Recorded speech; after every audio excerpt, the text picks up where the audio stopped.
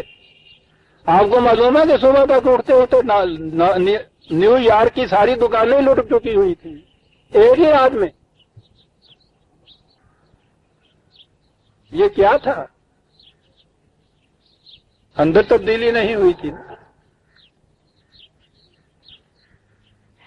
باہر کی تبدیلی ہے ساری دنیا جرائم سے بھری ہوئی ہے، اور جتنے زیادہ اور سخت کرتے جاتے ہیں قوانین کو، سزاؤں، اتنے ہی جرم اور بڑھتے چلے جاتے ہیں۔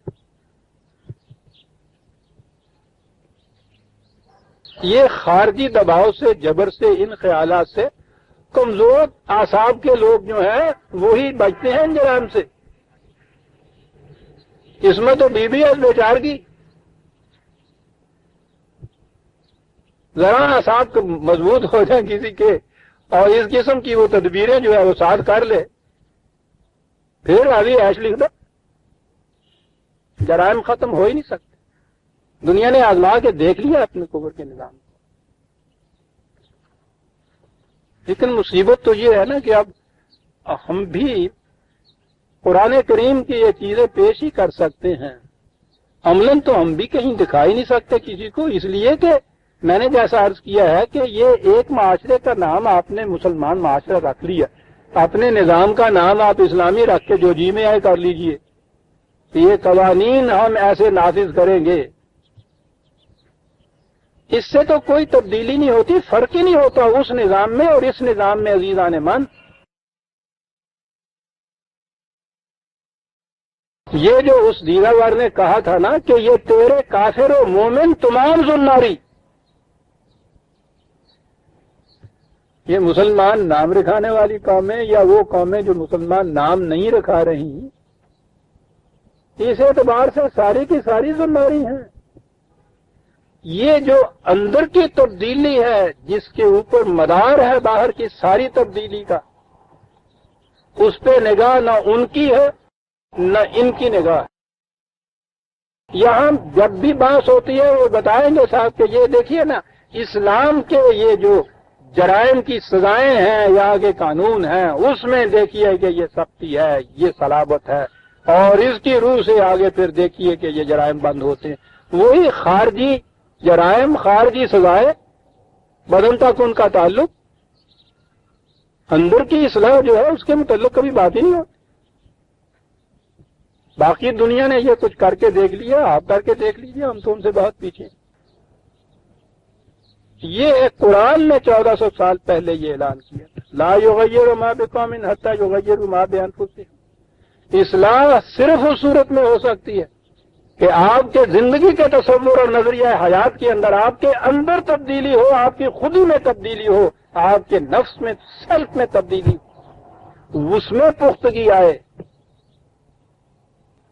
جب آپ کسی سے یہ کہہ دیں کہ ہاں میں تمہارے لیے کروں گا، تو پھر بردار تواں گفت بمنبر نہ تواں گفت، پھانسی کے تختے پہ بھی چڑھ جانا پڑے تو پھر اس کے بعد تمہاری میں بدلے نہیں کروں، کیونکہ میں وہی ہے جس نے کہا تھا کہ میں کروں گا، میں یہ نہیں کروں گا۔ جب آپ کی میں نے یہ اندر سے کہہ دیا ہے اور میں وہی ہے ہر آن، تو پھر آپ یہ نہیں کریں گے، کیونکہ کہنے والا تو وہی،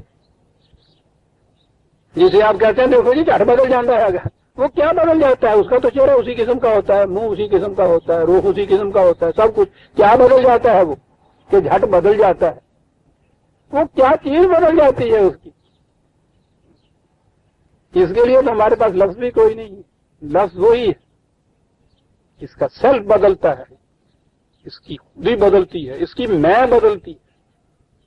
اور پھر میں دوہرا دوں، جسے آپ کہتے ہیں کریکٹر لیس ہونا، کریکٹر نہیں ہے، وہ یہ ہے کہ ہر آن اس کی میں بدلتی رہے۔ پھر میں دوہرا دوں کہ حضرات انبیاء کرام علیہ السلام کے متعلق بھی قرآن نے یہ کہا ہے کہ وہ اولو العزم تھے، ڈٹرمینیشن ان کا ایسا تھا کہ ان کی میں بدلتی نہیں تھی۔ اب آپ نے سمجھ لیا کہ پچھلی سورت جو ختم ہوئی تھی اس میں اور اس اگلی صورت کے اندر ربط کتنا ہے. یہاں سے بازار نظر آئے گا کہ صاحب یہ تو جرم زنا کی بات شروع ہو گئی اور یہاں سے اس نے ایک جرم بتا دیا, جرم کی ایک سزا بتا دی, تو ٹھیک ہے, سزا میں ہی کچھ اختلاف ہو سکتا ہے نا, ورنہ زنا کا جرم تو جرم ہوتا ہے.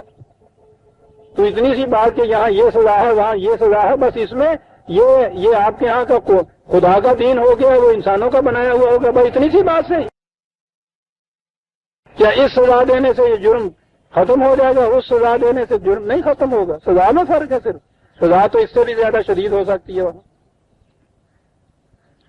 سزا سوسائٹی کا نظام جو ہے اس کی حفاظت کے لیے صرف ہوتی ہے, جرائم کو ختم کرنے کے لیے نہیں ہوتی. ختم نہیں ہوتے جرائم سزاؤں سے, دیے جا رہے ہیں نا آپ سزائیں. ہر سال جیل خانے آپ کے چھوٹے ہوتے چلے جا رہے ہیں. تو کیسے چھوٹے ہوتے جائیں؟ سنگڑتے جان دینے. اتنی تعداد زیادہ ہوتی چلی جاتی ہے مجرموں کی ہر سال آپ کے یہاں کہ وہاں جگہ ہی نہیں رہتی, اور کہیں بھی اس سے سزا سے جرم جو ہے وہ نہیں رکتا. تو یہ ہے وہ چیز, عزیزان من, بنیاد سوسائٹی میں جرائم کو روکنے کی نہیں. میں نے کہا نا کہ پھر تو جرم سرزدی نہیں ہوتا, لغزش کہیں ہو جاتی ہے, سہون ایسا ہو سکتا ہے, دل کے فیصلے سے نہیں ہوتا. سہون کے بعد جب بھی وہ میں جو ہے وہ اٹھتی ہے, جسے ندامت کہتے ہیں, وہ اس کی پکار ہوتی ہے. اسی لیے یہ جو صورت ہے, اب وقت رہ گیا ہے تھوڑا, تو بہرحال تھوڑے سے وقت میں تو بات کر سکوں. سورۃ انزلناها وفرضناها وانزلنا فيها آیات بینات لعلکم تذکرون. ویسے تو سارا ہی قرآن منزل من اللہ ہے. کہا کہ یہ سورت جس طرح سے باقی قرآن کی صورتیں خدا کی طرف سے نازل ہوئی ہیں. میں پھر دوہرا دوں, جسے ہم کہتے ہیں نا خدا کی طرف سے نازل ہوئی, یہ ماننا کیوں ضروری ہے؟ پھر بات ادھر ہی چلی گئی کہ یہ خدا ہی کی طرف سے نازل ہوئی. یہ ماننا اس لیے ضروری ہے کہ ان کے متعلق یہ ماننا ضروری ہے کہ تمت کلمت رب کا صدقم و عدلم لا مبدل لکلمات, ان قوانین میں کوئی تبدیلی نہیں کر سکے گا. یہ ہوئی بات. سوسائٹی کا نظام ایک وضع قوانین کوئی سا بھی بنا لیجئے, اس میں یہ گنجائش ہی نہیں, بلکہ اس کے اندر آئین کے اندر یہ شکیں موجود ہوتی ہیں کہ ان میں تبدیلیاں کی جا سکتی. یہ ایسے قوانین ہیں, اور میں نے کہا قوانین آج کی اصطلاح میں سمجھانے کے لیے میں کہتا ہوں یہ کہا جاتا ہے, ورنہ قرآن میں قانون کا لفظ نہیں ہے. وہاں تو اقدار ہی کا لفظ, وہاں تو ویلیو ہی کا لفظ. بڑا فرق ہے عزیزان من قانون میں اور ویلیو میں. وہ ویلیوز دیتا ہے, وہ ویلیو کی خلاف ورزی کے متعلق پہلی چیز کہتا ہے کہ اس سے تمہاری ذات متاثر ہو گئی. یہ ہماری سوسائٹی کی اصطلاح ہے جس میں ہم اس کو قانون کہتے ہیں. لیکن پھر دوہرا دوں, اسلامی نظام اسے کہیں گے جہاں یہ جو غیر متبدل ویلیوز دی ہیں وہی نے یہ قانون کی حیثیت اختیار کر لیں اور ان میں کوئی تبدیلی نہ کر سکے. ان کی امپلیمنٹیشن کے قاعدے, ضابطے, پروگرام, تفصیلات, جزیات وہ تو بدلتی رہے گی, لیکن یہ جب آپ ویلیو کہتے ہیں اور اس کو وہاں آپ قانون اگر کہہ لیں, یہ بدلے گی نہیں. یہ ہے جی انہیں منزل من اللہ ماننے کی لم کیوں مانا جاتا ہے کہ یہ وحی کی متعلق کہتے ہیں نا کہ صاحب کوئی بات نہیں ہے, ٹھیک ہے ہم مانتے ہیں جھوٹ بولنا برا ہے, زنا بری چیز ہے, مانتے ہیں, آپ کہتے ہیں کہ یہ چیز منزل من اللہ ہے، خدا نے یہ فرمایا ہے، اس نے دیا. کیا فرق ہے؟ فرق اس میں یہ ہے لا تبدیل لکلمات. تو اس کے بعد آپ دیکھ لیجیے جو میں نے کہا تھا، امریکہ کا پریزیڈنٹ بدلتا ہے اور ساری دنیا کی حکومتوں کی بنیادوں میں تزلزل آ جاتا ہے. 2 3 6 مہینے پہلے سے حکومتیں اپنے اپنے پروگرام جو ہے ان کو معطل کر کے بیٹھ جاتی ہیں. خیر جو بھی دیکھیں، امریکہ کا انتخاب ہونے والے ہیں، الیکشن ہونے والا ہے پریزیڈنٹ کا. اسے تمہیں کیا اس سے؟ جی ہاں، بہت بڑی چیز ہے. ساری پالیسی بدل جائے گی. پالیسی وہاں تو آنیسٹی بھی جو ہے اسے بیسٹ پالیسی کہا جاتا ہے نا. Honesty is the best policy. Policy ہے نا جس سے حکمت عملی کہیے، مصلحت وقت کہیے، مفاد پرستی کہیے، اور یہیں سے آپ کے یہ پالیٹکس، اسی کے تابع آپ نے پولیس بنائی ہوئی. پالیسی بدل تو یہ ہر آن بدلتی ہے. آپ دیکھتے ہیں کفر اور ایمان میں فرق کیا ہے. اسلام کہتے ہیں کس کو ہے؟ غیر متبدل اقدار و خداوندی. معاشرے میں قانون کی حیثیت سے نافذ ہوں تو پھر دونوں باتیں حاصل ہو جاتی ہیں. فرد کی ذات پہ جو اثر پڑتا ہے وہ تو پہلے ہی پڑ چکتا ہے، اس کے لیے اس لمبے چوڑے سارے پروسیس کی ضرورت ہی نہیں پڑتی، کیونکہ یہ معاشرے کے اندر ہے یہ فرد، اور معاشرے کے اوپر بھی اس عمل کا اثر پڑنا ہے. تو معاشرے کو اس سے محفوظ رکھنے کے لیے اس کو قانونی حیثیت دے کے نافذ کیا جاتا ہے. یہ اسلامی نظام کہلاتا ہے. بڑے مباحثے اور مناظرے اور پتہ نہیں کیا کیا ہوتا ہے. اسلام کس کو کہتے ہیں، یہ کافر ہو گیا، یہ کفر ہے، یہ ایمان ہے، یہ شریعت ہے. بات تو اتنی سی، تفصیل معنی ہے، غم الفت طویل ہے، اور ویسے تو خفیف سا ایک دل میں درد ہے. اتنی سی بات ہے ساری. خدا کی دی ہوئی غیر متبدل قوانین کو، اقدار کو تمدنی نظام کے تابع قوانین کی حیثیت سے نافذ کرنا، اس کے مطابق معاشرے کو متشکل کرنا، یہ اسلامی نظام ہے، یہ دین ہے. یاد رکھیے جب یہ معاشرے میں اس طرح سے نافذ ہوتا ہے تو اسے الدین کہا جاتا ہے. تو اب آپ دیکھ لیجئے گا کہ جب الدین ہو کسی معاشرے کے اندر، سوائے میں نے کہا نا کہ صاحب و لغزش کے سوا جرائم کا ارتکاب ہی نہیں ہو سکتا اس معاشرے کے اندر. اور جب اس کو مانا جائے غیر متبدل تو اس کا سوال ہی نہیں. امریکہ کا پریزیڈنٹ تو ایک طرح اپنے ہاں بھی یہ سوال نہیں رہتا کہ کون برسر اقتدار آ گیا. یہ برسر اقتدار کی ہی بھی بڑی غلط چیز ہے. یہ اقتدار ہوتا ہی نہیں ان کے ہاتھ میں. یہ تو ان اقدار کو نافذ کرنے کی ایک مشینری ہوتی. وہ اس میں جس کو یہ مغرب زدہ پاکستان اور پتہ نہیں اور کافر اعظم کیا کیا کہا کرتے تھے، معلوم نہیں کہاں سے اس دیداور نے یہ چیزیں سمجھی ہوئی. قائد اعظم کا یہ ارشاد ہے نا کہ ہماری پابندی اور آزادی کی حدود خدا کی اقدار مقرر کرتی ہیں. اسلامی حکومت جسے آپ کہتے ہیں وہ ان اقدار کو نافذ کرنے کی ایجنسی ہے.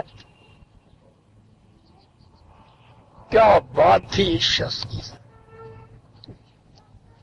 کہا یہ جاتا تھا کہ ان کے خیالات اور نظریات میں ایک چھینٹ بھی اسلام کی نظر نہیں آتی. ٹھیک ہے، جو چاہے آپ کا اس نے کرشمہ ساز کرے. آزادی کا زمانہ ہے، جس کے متعلق جو جی میں ہے کہہ دیجیے. جس شخص کا یہ ایک، میں کہتا ہوں کچھ بھی اور معلوم نہ ہو آپ کو قائد اعظم کے متعلق، اتنی سی بات صرف معلوم ہو جو انہوں نے حیدرآباد دکن میں سے پوچھا گیا تھا کہ اسلامی حکومت کا امتیازی خصوصیت کیا ہے. اس نے کہا میں تو نہ مولوی ہوں نہ ملا ہوں، مجھے یہ تو معلوم نہیں، اپنے طور پہ میں نے قرآن کا کچھ مطالعہ کیا، اس سے میں اس نتیجے پہ پہنچا ہوں کہ اسلامی حکومت اصلاً اس میں نہ کسی بادشاہ کی اطاعت ہوتی ہے، نہ کسی ادارے کی، نہ کسی پارلیمان کی، نہ کسی کے انسان ساز قانون کی، اس میں خدا کی دی ہوئی اقدار ہماری آزادی اور پابندی کی حدود متعین کرتی ہیں، اور اسلامی حکومت ان اقدار کو نافذ کرنے کی ایجنسی ہوتی ہے۔ سوچئے برادران عزیز، اس سے جامع تعریف کوئی اور ہو سکتی ہے اسلام اور اسلامی نظام کی؟ سارا سال پچھلا گزر گیا قائد اعظم کا یہ، اس میں صاحب آپ نے ہزاروں سیمینار، 20 مذاکرات، بیانات، تقاریر، کتابیں بھی پتہ نہیں کہتے ہیں 200 لکھی گئیں، مقالات لکھے گئے، یہ سارا کچھ آپ لوگوں نے دیکھا بھی ہوگا، پڑھا بھی ہوگا، سنا بھی ہوگا۔ یہ جو ٹکڑا ہے آپ نے سارے سال میں کسی ایک کی زبان سے سنا کبھی؟ یہاں تو سازش یہ چلی آ رہی ہے کہ اور سب کچھ کہو، سب کچھ قرآن کی طرف نہ آنے تو کسی، انہوں نے جو کہہ دیا کہ خدا کی کتاب ہماری، کیا الفاظ، تو کیا بات تھی اس شخص کے الفاظ کے انتخاب؟ ساری بات ہی یہ ہے۔ اب آپ سمجھ لیجئے کہ منزل من اللہ کیوں مانا جاتا ہے، وحی پر ایمان لانے کی کیوں ضرورت ہے، ورنہ جنہیں آپ ویسے وہاں بھی ویلیوز کہہ کے پکار لیجئے یا اس قسم کے جرائم ہیں، پوچھئے نہیں کہ تبدیلیاں کس قسم کی آتی ہیں۔ میں آؤں گا نا، پہلے ہی جہاں قرآن نے کہا ہے الزانی تو والزانی، بات یہاں سے شروع کی ہے اس نے۔ تبدیل ہونے والی سوسائٹی جو آپ کے ہاں جہاں قانون بدلتے رہتے ہیں، یہ انگلینڈ کی سوسائٹی کو دیکھیے۔ وکٹوریا کے زمانے میں ان کے ہاں کی قدامت پرستی کی کیفیت یہ تھی کہ جس چیز کے اوپر کا نام لیگ رکھ دیا جائے، ٹانگ، اس کے اوپر کپڑا اڑا دیتے تھے۔ پرانے زمانے کی تصویروں میں آپ نے دیکھا ہوگا میزوں کی جو لیگز ہوتی تھی نا، ٹانگیں کرسیوں کی، ان کے اوپر بھی غلاف چڑھا ہوا ہوتا تھا نا۔ تو اس زمانے کی عورتوں کا لباس بھی آپ نے دیکھا ہے نا، گھسٹتا ہوا چلا جاتا تھا۔ کل کی بات ہے، آج وہاں جا کے دیکھیے سوسائٹی کوئی معیوب قرار نہیں دیتی۔ جسے آپ پناہ کہتے ہیں، سوسائٹی نے ایک ڈیفینیشن مقرر کی، جنسی اختلاط، ہر دوسرے دن بدلتی گئی۔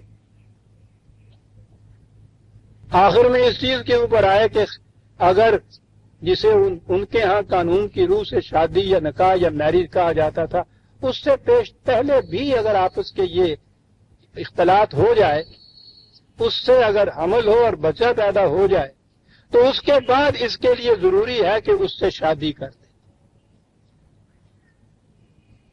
کاہے کے لیے شادی کر لیں؟ تاکہ وہ بچہ قانوناً اس کا بیٹا تصور ہو، میں اس مقصد کے لیے۔ پھر قانون یہ بدلا کہ صاحب اس سے تو مجبوری ہو جاتی ہے شادی کرنے کی اس لڑکی سے جس کے یہاں بچہ پیدا ہو گیا، بڑی مجبوری ہے۔ تو ٹھیک بات ہے، انہوں نے کہا 4 ووٹس ہی ہیں نا، وہ اس طرح 4 ووٹس اور لے لیں گے، یہ قانون بھی گیا، ختم ہوا کس سے؟ اب وہاں بل جبر کے سوا کوئی شکل بھی جو اس کی اختلاط کی قانوناً جرمی نہیں۔ میری بیٹیاں اور بہنیں ہوتی ہیں مجمع میں، تو کھلے بندوں کہہ نہیں سکتے۔ آپ کو معلوم ہے کہ وہاں اب ہومو سیکشولیٹی جو اسے آپ لواطت کہتے ہیں، کہنا نہیں چاہیے، قانوناً یہ وہاں جائز قرار ہے، قانون پاس ہو گیا ہوا ہے کہ جرم نہیں۔ یہاں کے متعلق تو انہوں نے کھلے بندوں کہہ دیے۔ امریکہ میں لڑکوں کی خرید و فروخت ہوتی ہے۔ پچھلے دنوں یہ ریڈر ڈائجسٹ کے اندر ایک بڑا تفصیلی مضمون آیا، میں نے پڑھا، قیمتیں دی ہوئی تھی وہاں۔ یہ کیا ہے؟ سوسائٹی جس قسم کا قانون بنا، اور جب جی جائے بدلتی چلی جائے. انزلناها وفرضناها یہاں خاص لفظ ہے خدا کی طرف سے نماز اور یہ تم پہ واجب قرار دیے گئے جسے فرض کہتے ہیں. ان کی تعمیل حکم یا قانون جو ہے وہ تو نافذ کر دیا جاتا ہے. آپ پوچھ نہیں سکتے کہ صاحب یہ کیوں حکم دیا گیا ہے, لیم کیا ہے اس کی. آپ کی سمجھ میں آئے نہ آئے آپ کو تو ماننا ہوگا. قرآن کریم کوئی حکم اس طرح سے نہیں دیتا. کہا فیہا آیات بینات, اس کے اندر جو ایک تو وہ حکم جسے آپ کہتے ہیں وہ آیات بتاتا ہے. آیت کے معنی ہوتے ہیں کسی شے کی کسی مقصد کی محسوس نشانی جس سے یہ پہچانا جائے کہ اس کا مقصد کیا ہے. تو آکام بھی جو ہیں وہ کسی مقصد کے حصول کا ذریعہ ہوتے ہیں, اس لیے ان کو آیات کہتا ہے قرآن. آیات کہا بینات, اور بالکل واضح ہے, کوئی ابہام نہیں ان کے اندر. ہر چیز ہم سمجھائیں گے تمہیں, حکمت کے ساتھ بتائیں گے. لعلکم تذکرون, تاکہ تم اپنی زندگی میں ہر وقت ان کو سامنے رکھ سکو اور تمہیں معلوم ہو کہ ان کے اتباع سے ان کے مطابق چلنے سے کیا فائدہ ہوگا, اس کی خلاف ورزی سے میرا کیا نقصان ہوگا. یہاں سے ایک آیت میں تمہید شروع کی اور اگلی آیت پھر وہ آ گیا اس جرم کے اوپر, الزانیۃ والزانی فاجلدوا کل واحد منہما مئۃ جلدۃ, زنا کی سزا کے اوپر. یہ پہلے ہی اس کے متعلق کیوں ذکر کیا گیا؟ انسان کی طبعی زندگی میں جذبات تو مختلف قسم کے ہوتے ہیں. ان کی شدت کے لحاظ سے آپ کیٹیگریز بھی مقرر کر سکتے ہیں. اس کی نوعیت سے آپ ان جذبات کے اوپر قابو پا لینا, ضبط کر لینا, انہیں حدود کے اندر رکھنا, اقدار کے مطابق استعمال کرنا, یہ ہوتی ہے آپ کے ہاں کی جسے آپ کشمکش کہتے ہیں. اور چیزیں جو ہیں ان کے اندر وہ شدت اتنی زیادہ نہیں ہوتی. انسانی جذبات میں سب سے زیادہ شدید ترین جذبہ جو ہے وہ سیکس کا جذبہ ہے. پاگل ہو جاتا ہے پاگل. وہ جو کہہ گیا نا, کہتے ہیں جس کو عشق خلل ہے دماغ کا, وہ بات بڑی سچی کہہ گیا, پاگل ہو جاتا ہے.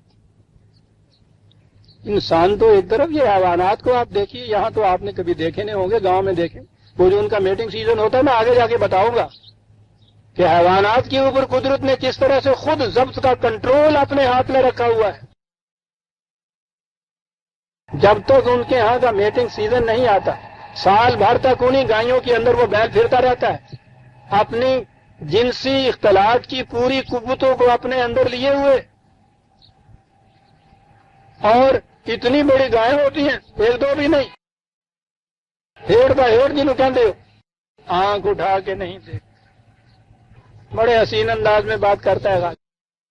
چاک مت کر جیب بے ایام گل, کچھ ادھر کا بھی اشارہ چاہیے. اور جب انہیں ادھر کا اشارہ ہوتا ہے میٹنگ سیزن, پھر واقعی وہ پاگل ہو جاتا ہے. ان کے ہاں فطرت نے ایسی چیز رکھی ہے, وہ ایک اس کی خو ہوتی ہے مادہ کی, وہ دور تک جاتی ہے. ان کے ہاں حیوانات کے اندر تو قدرت نے یہ چیز بڑی زور کی رکھی ہے نا, پہچان کی چیز. دروازوں کو ٹکرے مار مار کے توڑتا ہے وہی بیل جو وہاں سال بھر ان کے اندر پھرتا تھا, آنکھ اٹھا کے نہیں دیکھتا تھا. اس جذبے کی شدت کی یہ کیفیت ہوتی. معاشرے میں آپ دیکھیے, کبھی آپ سینسس لے لیجئے جرائم کی, اس میں آپ دیکھیے 90% جرائم کے تابع یہی جذبہ جو ہے سیکس کا وہ پنہا ہوتا ہے, بالواسطہ یا بلا واسطہ. شدید ترین جذبہ. اب رہی یہ بات کہ اس جذبے کے اوپر پابندی کیوں؟ حیوانات پہ تو فطرت نے آپ پابندی عائد کر دی. انسان پہ وہ اس قسم کی پابندی فطرت خود نہیں عائد کرتی, وہ اس کو صاحب ارادہ بناتی. اس قسم کی پابندی اپنے ارادے سے عائد کرنا، یہی تو عزم کہلاتا ہے۔ کبھی کسی حیوان کو آپ کہتے ہیں کہ بڑا کیریکٹر ہے اس میں صاحب، یہ سال بھر گائیوں کے اندر پھرتا رہتا ہے، مستورات کے اندر، اور غض بصر کی یہ کیفیت ہے کہ نگاہ بھی نہیں ادھر اٹھا کے دیکھتا۔ ہاں آپ کہیں گے صاحب اسے کہو کہ بڑا پاک باز ہے صاحب، بڑا متقی پرہیزگار ہے، کبھی کہتے ہیں کسی بیل کو آپ متقی پرہیزگار، حالانکہ تقوی کی انتہائی جو آپ معیار مقرر کرے وہ اس پہ پورا اترتا ہے۔ کبھی نہیں کہتے، کیوں نہیں کہتے؟ اس کے اختیار کو دخل نہیں ہوتا۔ جو اپنے اختیار و ارادے سے اس قسم کے شدید جذبے کے اوپر حد بندی یا پابندی عائد کرے کہ یہ اقدار کے تابع یہ جذبے کی تسکین ہونی چاہیے، یہ جو چیز ہے اس سے اس کے عزم کو خود پختگی حاصل ہوتی ہے۔ قرآن نے زنا کے جرم کے لیے بھی اسم کا لفظ استعمال کیا ہے کہ سب سے بڑی نشانی تمہاری ذات کی میں کی ناپختگی کی یہ سیکس کا جذبہ کم وقت ہوتا۔ تو انسانی زندگی میں چونکہ شدید ترین جذبہ یہ ہوتا ہے سیکس کا، جہاں انسان پاگل ہو جاتا ہے فی الواقعہ، جس پہ کنٹرول نہ رکھے، قرآن کریم نے جہاں یہ شروع کیا فرضناہا، جہاں احکام جسے آپ کہتے ہیں، جہاں ابتدا، اس کی ابتدا ہی اس نے سیکس کے جذبے سے ابتدا کی ہے، اس لیے زنا کے جرم کی ابتدا ہوئی ہے قرآن کریم نے، یہاں سے آگے بات چلے گی عزیزان من۔ عصمت اس کے نزدیک انسان کی ذات کے استحکام کے لیے سب سے بڑی چیز جو ہے اقدار میں سے عصمت کا تحفظ رہتا ہے، اور یہ عصمت کی پابندی کی خلاف ورزی جو ہے وہ انسان کی ذات کو سب سے زیادہ مضمحل کر دے۔ سوسائٹی میں جو کچھ ہوتا ہے وہ تو سوسائٹی کے قانون کی خلاف ورزی آپ کرتے ہیں، وہ سوسائٹی کی بات ہے، لیکن قرآن کی روح سے تو یہ جو قدر ہے جنسی جذبات کو خدا کی مقرر کی ہوئی حدود کے اندر اس کی تسکین کرنا، یہ سب سے بڑی قدر ہے، اور اس کی خلاف ورزی سب سے سنگین ترین جرم انسانی ذات کے لیے بھی، معاشرے کے لیے بھی۔ اسی لیے قرآن کریم نے سورہ نور میں پہلی آیت کے بعد اگلی آیت میں زنا کا جرم جو ہے اس کی کے متعلق گفتگو کی ہے، اور اسے ہم اگلی آیت میں لیں گے، اور عجیب چیزیں آپ کے سامنے آئیں گی۔ ربنا تقبل منا انک انت السمیع العلیم۔